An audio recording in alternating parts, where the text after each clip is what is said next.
L'Ukraine a perdu un F-16, encore un, le troisième en moins d'un an. C'est l'armée de l'air ukrainienne qui l'a révélé via un communiqué le 16 mai 2025 vers 3h30. Le contact a été perdu avec un avion F-16, écrit ce communiqué. L'avion effectuait une mission visant à repousser une attaque aérienne ennemie. Une situation d'urgence s'est produite à bord. Le pilote a éloigné l'avion d'une zone habitée et s'est éjecté avec succès. On en parle avec nos invités toujours autour de la table. Magali Barthès, le général François Chauvency et Michel Derzanski. Et Gaëtan Poïs, qui est également en direct avec nous. Bonjour. Journaliste défense pour Air et Cosmos. Est-ce que c'est toujours considéré comme une perte considérable, un F-16 abattu pour les Ukrainiens ? Ah oui, clairement, le F-16 est l'avion le plus moderne, le plus efficace pour les forces aériennes ukrainiennes. On n'est pas du tout sur un avion qui est d'ancienne génération. On est sur un F-16 qui est un F-16A, certes, mais un F-16 qui a été amélioré dans les années 2000. Donc vraiment, on n'est pas sur un petit avion. On est sur un avion qui tire des missiles au standard OTAN. On est sur des missiles IM-9 Sidewinder, donc un missile RR courte portée, ou des missiles AMRAAM très longue portée. Donc vraiment, c'est au niveau du combat aérien, puisque là on parle d'une mission, une mission de sécurité aérienne, là oui, c'est vraiment un très bon appareil que les Ukrainiens ont perdu. Alors expliquez-nous ce qui a pu se passer, parce que quand on lit exactement les mots du communiqué, bon, ça nous interpelle. En fait, le F-16 venait d'abattre 3 cibles, il était en train de viser une 4e quand, alors je cite, une situation d'urgence s'est produite à bord. Ça veut dire quoi ? En fait, les Ukrainiens annoncent que l'avion a détruit des cibles aériennes. Alors concrètement, il s'agit très certainement de drones Shahed ou de missiles de croisière, puisque les missiles que je viens de vous décrire, donc l'AMRAAM ou les Sidewinder, sont des missiles capables de détruire ce type de cible. Les Russes ne survolent plus le territoire ukrainien, les F-16 ne survolent pas le territoire russe. Donc concrètement, on est vraiment sur une sécurisation de l'espace aérien détenu par les Ukrainiens. On n'est pas sur un avion qui est tombé en Russie ou en territoire ukrainien contrôlé par les Russes. Et de facto, l'avion, durant cette mission, a eu un problème. Il est très fortement probable que l'avion a ingéré des débris de ces précédentes pertes et que soit le pilote ne s'en est pas rendu compte et qu'au moment d'arriver sur la 4e cible, eh bien, il a vu que toutes les alertes se sont allumées dans son avion et qu'il allait perdre le contrôle de son avion. Et juste avant de perdre le contrôle, il a réussi à le rediriger vers une zone non habitée, s'éjecter et de voir son avion s'écraser. Ça, c'est une possibilité. Une autre possibilité, c'est le tir canon à très courte distance, où là, littéralement, on n'est pas sur un tir de missile, puisque ces avions sont équipés de missiles. Et justement, lors de ce tir canon, l'avion était si proche que on est de nuit, ça faut pas l'oublier. Donc gérer les distances, c'est pas évident de nuit. En plus, vous avez moins de moyens, mais en plus, vous avez un tir canon qui demande à l'avion de se rapprocher assez proche de la cible et de fait de rentrer dans certains débris.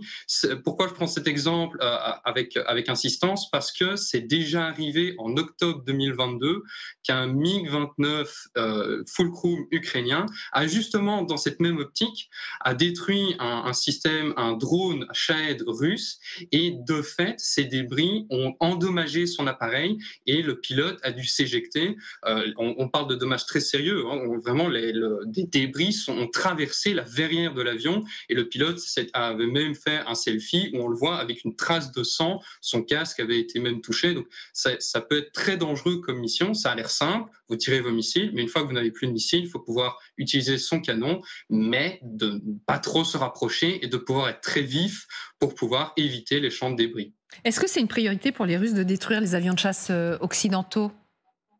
Ils sont spécifiquement pris pour cible. Les avions de chasse qui sont livrés, donc comme je l'expliquais, on est sur un avion qui tire d'excellents missiles en RR, mais c'est aussi un avion qui peut utiliser vraiment toutes les munitions au standard OTAN. C'est le premier appareil de la force aérienne ukrainienne qui répond au standard OTAN. Donc vous livrez la plupart des munitions au standard OTAN, vous les mettez dessus, il ne faut pas commencer à faire des bricolages avec des systèmes, des pods spécifiques pour pouvoir les mettre sous l'aile d'un avion soviétique. Là, il n'y a pas de question. Dans la plupart des cas, vous pouvez mettre directement le missile qui sort de sa caisse et vous décoller pour effectuer votre mission. Donc c'est un avion qui est extrêmement efficace pour les Ukrainiens en air, en air sol et pourquoi pas peut-être en air mer s'ils sont équipés de missiles anti-navires. Donc oui, c'est vraiment un sérieux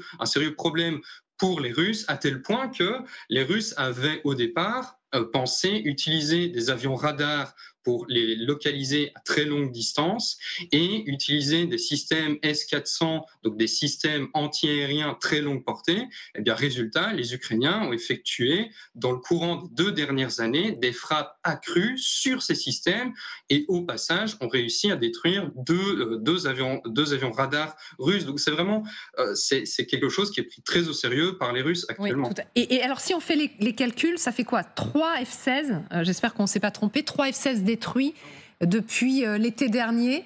Est-ce que c'est beaucoup ou pas? Nous, on s'était dit, voilà, ce sont des F-16, vous l'avez dit vous-même, c'est quand même des pertes très importantes pour l'armée ukrainienne. Est-ce que ça peut vouloir dire qu'il y a un problème de formation des pilotes ukrainiens, alors que le général qui est sur notre plateau disait non mais c'est tout simplement la guerre, hein. Oui, c'est la guerre. Alors sur les 3 F-16, donc le troisième, on a une explication, il y a plusieurs hypothèses. Le précédent avait été abattu par les Russes, donc là vous le marquez très bien.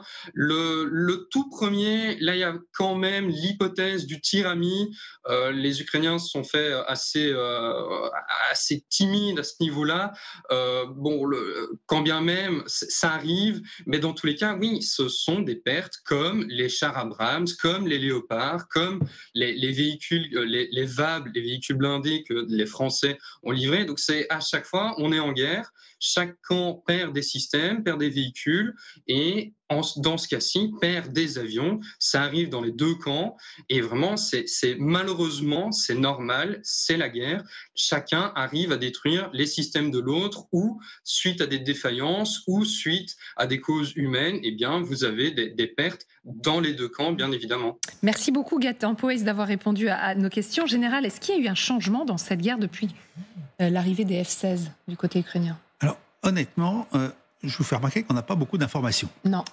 Voilà, 2023 annonce que la F-16 serait livrée, fin 2023. Livraison 2024 et 2025, on y est encore, pour en gros une 60aine de F-16, du Danemark, des Pays-Bas, je crois de la Norvège aussi, voilà. Donc aujourd'hui, on entend parler de F-16 de temps en temps, quand ils sont détruits. Voilà. Mais autrement, on n'a aucune information sur ce qu'ils font réellement. A priori, ils sont destinés, comme l'a dit d'ailleurs Gaëtan, à la défense de l'espace aérien, donc destruction de missiles, destruction de drones.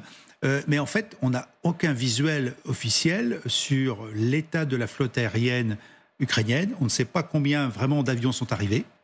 On ne sait pas combien sont en fonctionnement vraiment, parce qu'il y a toujours le problème de la maintenance. La question se pose aussi des pilotes. Donc maintenant, des pilotes sont formés un petit peu partout. D'abord, une coalition qui a été montée par 11 États pour justement faire acquérir ces F-16 aux Ukrainiens. Donc là, effectivement, combien de pilotes sont réellement formés? Et je dirais que mieux vaut un avion détruit que de perdre un pilote. Donc le pilote, après qu'il l'aura récupéré, pourra resservir, parce qu'un pilote, théoriquement, c'est 3 ans de formation. Ouais. Donc peut-être la denrée la plus rare, c'est l'être humain dans cette affaire-là. Voilà, on en est aujourd'hui. On n'en sait pas plus. Alors j'ai cru comprendre, mais je ne suis pas sûr. Il a parlé d'appui au sol. Il me semble. Alors pourtant, c'était pas vraiment ce qui était prévu au départ. C'est pas vraiment la mission des F-16, mais peut-être. Hein, il a peut-être été adapté. Et puis, effectivement, c'est une arme qui peut tirer. C'est un système d'armes, comme on dit maintenant, qui peut tirer loin et effectivement menacer les capacités aériennes russes.